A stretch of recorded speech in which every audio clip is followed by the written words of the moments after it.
সকালবেলা কিন্তু সিঞ্জিনি ঘুম থেকে উঠে প্রাইভেটে গিয়ে রেডি হয়ে গেছে একা একা ভাত খেয়েই।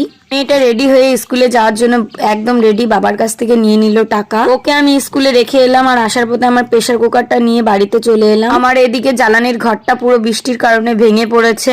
বৃষ্টি বর্ষার দিন হয়, এই জ্বালানিগুলো বের করে কোনো কিছুই করতে পারবো না এখন। যদি জ্বালানিগুলো বের করতে যাই তাহলে জ্বালানিগুলো সব ভিজে যাবে, তাই জন্য ভাবলাম এখন থাক। কালকে রাতে অনেকগুলো ভাত বেঁচেছিল, সেই ভাতগুলোই জল ঢেলে দিয়েছিলাম।